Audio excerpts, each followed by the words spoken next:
22 and I'm a sober alcoholic drug user. What happened to me was I abused alcohol and drugs to the point where I couldn't live without them, and in turn it made me lead a really painful and sad life for a long time. And I was very alone. I couldn't work. I was unemployable. I had no friends anymore. I had no place to live and no job. And it got to the point where I was just crying all the time and life was miserable and I didn't want to do it anymore. I got into a lot of legal scrapes starting from a young age when I was in high school and things like that. I was having a lot of consequences with the law. I was also just in so much emotional pain that I didn't know how to deal with, so that in turn just led me to drink and use drugs even more, which only made me feel more lonely.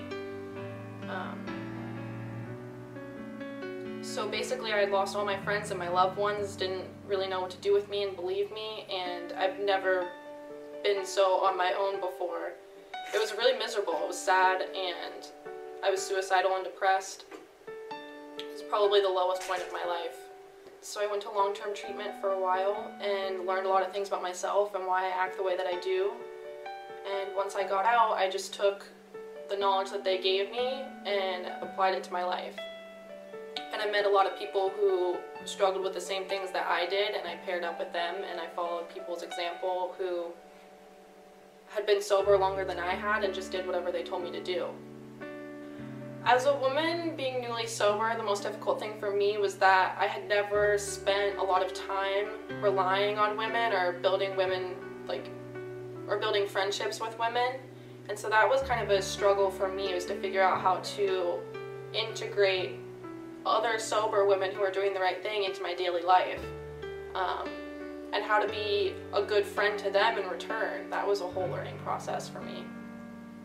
I overcame the challenge of trying to find women in my life by being open-minded, being fearless, and going up to people that I didn't know and introducing myself and saying, "Hi, I'm trying to do the right thing, could you please help me, may I have your phone number," you know, and doing all those kind of uncomfortable things where you call people that you don't know and you say, you know, "Hi, I'm Jay, and I'd just like you to hang out with me and I need some help." And all those things are not initially really fun to do at first, but ended up changing my life completely for the better.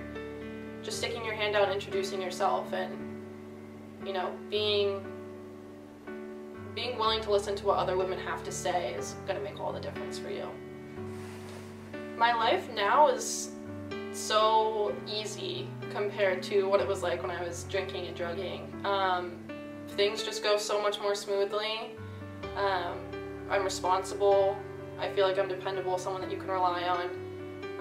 I'm happy without even really trying to be. And I have great friends and great people. My family is back in my life and they trust and believe in me, and everything is pretty much exactly the opposite of when I was drinking and using drugs. My advice for someone who is thinking about sobriety or wondering if they have an issue is probably that if you're wondering if you have a problem, you probably do, and that treatment and finding people who are trying to get sober as well is what's going to change your life, and it's worth a try no matter how uncomfortable you think it might be. From my own experience, it's completely changed my life, and I would never go back to my life when I was drinking and using drugs. It's so much better now.